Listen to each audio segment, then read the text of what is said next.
Hey, everybody, it's Kyle Jetzel, the Driven Autism Dad. And early on in our raising of our two sons on the autism spectrum, I'll never forget. It seemed like every day I was coming home to some sort of chaos. And it seemed like when I was at work, I was getting calls all day long with her telling me that he's broken something else, or he absolutely won't do what she says or asks. He's hitting his brothers. He's having another meltdown.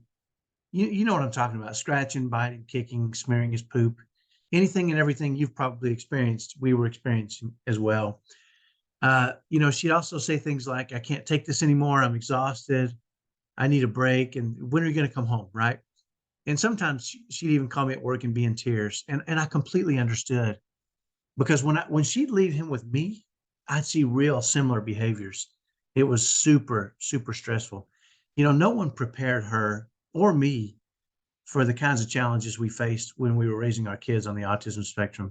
And parenting a child on the autism spectrum is way different.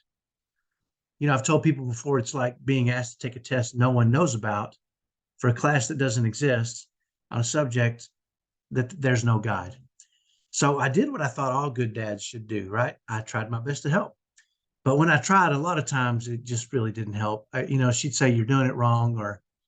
And I think she was just so frustrated at the time that she didn't know what to do and I didn't know what to do. And she didn't want me messing up what she was trying to do. So, like all good men do, or all men do, right? Um, when a man doesn't think he can succeed, he basically stops trying. That's kind of what we do. That's kind of what we do as men. And as you can probably expect, that really made it worse. And I found myself in a position where my wife and I were at odds. My wife was super duper stressed out.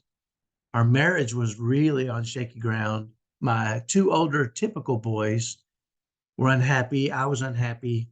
My wife was unhappy. And my two sons on the autism spectrum were living in a world full of stress. And it just wasn't really a good situation. It wasn't what I signed up for. It was really unhealthy for all of us.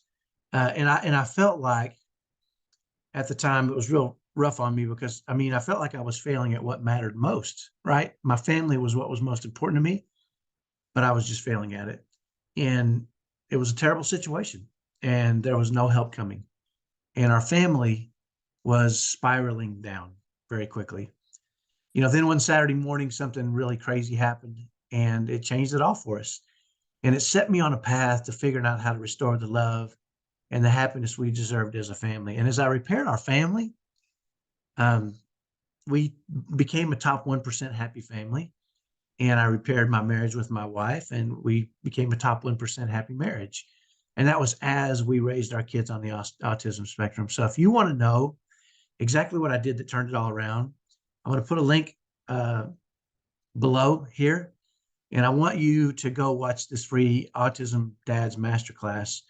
Um, if you want, dads, if you want to ensure you're doing everything you can for your child on the autism spectrum, and your wife and your typical kids, if your goal is to be the greatest dad and husband ever, but you're not sure what to do, then watch this video. My question at the time was, how can I, because I was successful, I felt like, in other areas of my life.